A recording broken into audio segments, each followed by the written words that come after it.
నమస్తే అండి. ఇప్పుడు మనం చూస్తున్నది 2 BHK ఈస్ట్ ఫేసింగ్తో ఉన్న ఫ్లాట్ అండి. రీసెంట్గా అయితే మనకి రెనోవేషన్ చేశారండి. కంప్లీట్గా అయితే సీలింగ్ కబోర్డ్ వర్క్ చేశారు. అదొక ప్లస్ పాయింట్ అని చెప్పచ్చు. ఈ హాల్ అండి ఎక్సలెంట్గా వచ్చిందని చెప్పచ్చు. హాల్లో కంప్లీట్ లైటింగ్ సెటప్ పెట్టుకోవడానికి మంచి డిజైన్ తీసుకున్నారు. హాల్ చాలా ఎక్సలెంట్గా అయితే పొడవుగా వచ్చింది. వెడల్పు కూడా ఇంచుమించు మనకి 9.5 అడుగులు అయితే వస్తుందండి. నార్త్ ఈస్ట్లో అయితే పూజ కోసం సపరేట్గా బాక్స్ పెట్టేసి ఉంచారు. రైట్ సైడ్ వెంటిలేషన్ స్ట్రైట్గా టీవీ అయినట్టు, లెఫ్ట్ సైడ్లో మనకి డైనింగ్ వచ్చింది. డైనింగ్ స్పేస్ కూడా వెరీ బిగ్ సైజులో కనిపిస్తుందండి. సీలింగ్ కూడా కనిపిస్తుంది పైన. చివరిలో మనకి హ్యాండ్ వాష్, రైట్ సైడ్లో చిన్న కబోర్డ్ వర్క్ అయితే కనిపిస్తుంది. ఇది కిచెన్ అండి. కిచెన్లో కూడా కంప్లీట్గా ఇంటీరియర్ వర్క్ చేయించారు లేటెస్ట్ మోడల్.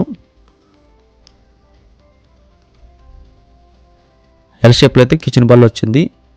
కిచెన్ బాల్కి ఆపోజిట్గా మనకి కంప్లీట్గా అయితే వుడ్ వర్క్ కొత్తదండి, రీసెంట్గా చేసింది.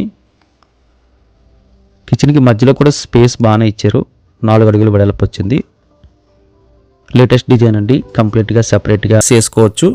సాధారణంగా అయితే సెకండ్ బెడ్రూమ్లో 4/6 వేయాలని చెప్తుంటారు. స్పేస్ అయితే ఉంది. 6/6 అయితే ప్లేస్ చేసుకోవచ్చు. బిగ్ సైజులో అయితే కబోర్డ్ వర్క్, మంచి వెంటిలేషన్ అయితే కనిపిస్తుంది. కబోర్డ్ వర్క్ కూడా బాగుందండి. 2 బీరువాలు పక్క పక్కన పెడితే ఎంత స్పేస్ తీసుకుంటుందో అంత సైజులో కబోర్డ్ వర్క్ ఇచ్చారు. ఈ చివరిలో మనకి అటాచ్డ్ బాత్రూమ్ మోడల్ వచ్చింది. వెస్ట్రన్ మోడల్ కాకుండా ఇండియన్ మోడల్ తీసుకున్నారు. మనకు కావాలంటే మార్చుకోవచ్చు. ఎక్సలెంట్గా ఉందండి. తక్కువ బడ్జెట్లో సిటీకి దగ్గరగా అన్నీ అందుబాటులో దొరికే ఏరియా అండి.